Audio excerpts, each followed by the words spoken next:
Bom, então hoje a gente vai ver a adição entre números inteiros. Para isso, a gente precisa se lembrar quais são os números inteiros, né?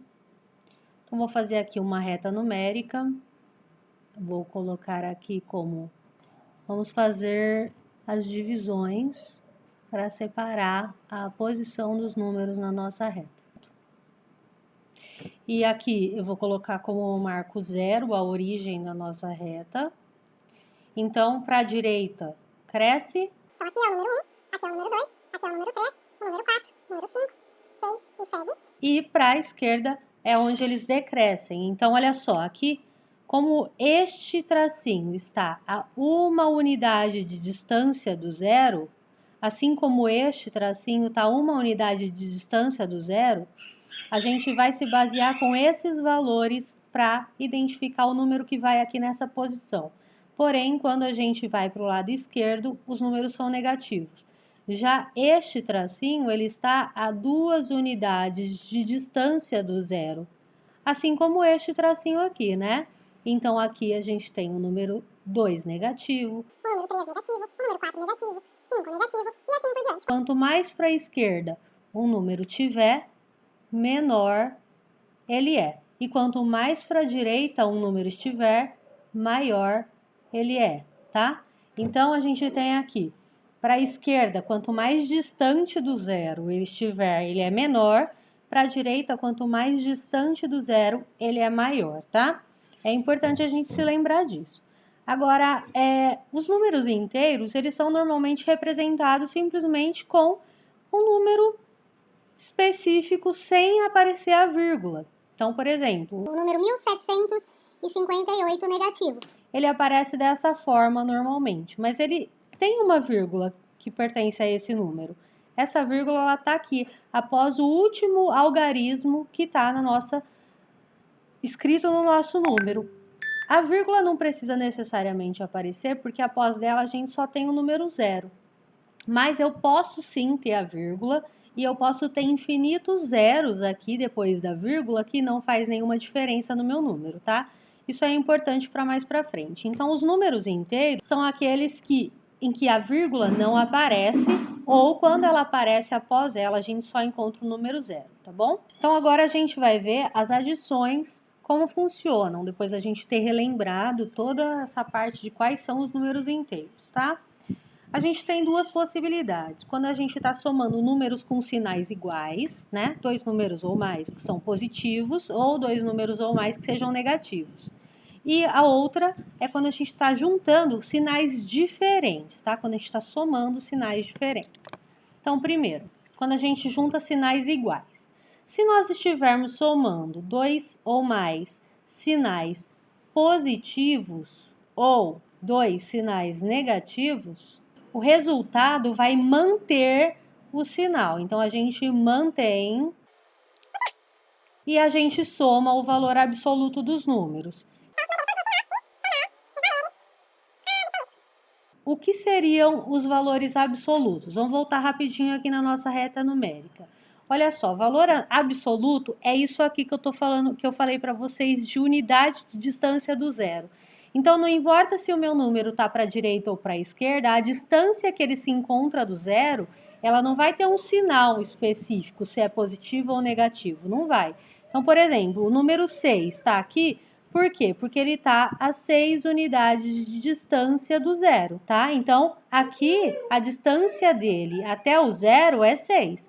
O número 6 também estaria aqui como unidade de distância do zero. Este número seria o 6 negativo, mas o valor absoluto dele e desse 6 positivo é o mesmo número 6, tá? Então, valor absoluto é o número sem o sinal.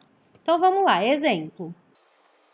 Eu vou somar o número 1050 negativo com o número negativo 283. Então, olha só, eu estou somando dois números com os sinais iguais, sinais negativos. Então, eu não preciso nem pensar muito sobre isso, eu já vou colocar o sinal de menos lá. E aí eu faço a operação entre os números 1050 e 283. e 83. Lembrando sempre que unidade fica embaixo de unidade, dezena fica embaixo de dezena e centena fica embaixo de centena. Eu tenho que organizar corretamente. 0 mais 3, 3. 5 mais 8 dá 13. Daí lembra, o número 3 é a dezena. O 1 do 13 ele vai subir para outra ordem do número. E aí continua somando. 1 mais 0, 1. 1 mais 2, 3. Como o 1 não tem o que somar, a gente desce ele. Então, o resultado vai ser menos 1.333. Ou 1.333 negativos. Então, a gente mantém o sinal. Não importa a quantidade de números que eu estou fazendo, a gente mantém o sinal deles e soma o valor absoluto desses números, tá bom? Mais um exemplo, né? Então, exemplo 2. Então, eu tenho aqui o número menos 254 mais menos 17 mais menos 18. Só para fazer um comentário, olha só, aqui todas as vezes que a gente tiver isso aqui, é a mesma coisa de ler só isso aqui, ó. Então, menos 254, menos 17 e menos 18, tá? Como eu faço essa operação? Então, mesma coisa. Os sinais são todos iguais. Então, consequentemente, o meu resultado vai ser o mesmo sinal. E aí a gente arma a conta. Então, 254 mais 17 mais 18. Seguindo a lógica de pôr primeiro o maior número, então tá aqui. 8 mais 7, 15. 15 mais 4, 19. Então, o 9 lá, vamos lembrar. O 9 é a unidade. O 1 é dezena. Então, o 9 desce aqui embaixo das unidades, porém o 1 sobe junto com as dezenas. 1 mais 5, 6. 6 mais 1, 7. Mais 1, 8. E o 2, que não tem nada para somar, desce. Então, o resultado aqui, 289 negativo. E isso sejam quantos forem os números. Se estiver somando números de mesmo sinal, a gente vai manter o sinal e somar os valores absolutos. Se aqui fosse positivo e aqui fosse positivo, o nosso resultado seria positivo. Mesma coisa aqui. Se aqui fosse tudo positivo, o nosso resultado seria positivo. E agora vamos ver quando a gente faz a soma com sinais diferentes, tá? Então, a gente tem lá sinais diferentes seriam o negativo e o positivo. Então, quando a gente estiver somando esses tipos de números, um número positivo e o outro número negativo. Para isso, pessoal, a gente vai precisar, antes de qualquer coisa, identificar o maior valor absoluto. Então, ó, identificar o maior valor absoluto. Porque nós vamos manter o sinal deste número, tá? Então, exemplo, estou trabalhando com os números. 358 e menos 1.000 e menos 1.000. Tá? O valor absoluto, então, o 358, como não tem nada na frente dele, significa que ele é positivo, tá? Então, eu vou pensar aqui, o valor absoluto deste número. A gente representa valor absoluto por este traço em volta do número, tá? Então, aqui eu tenho o número, e aí eu tenho um traço na frente e um traço depois, tá? Então, olha só, módulo, tá?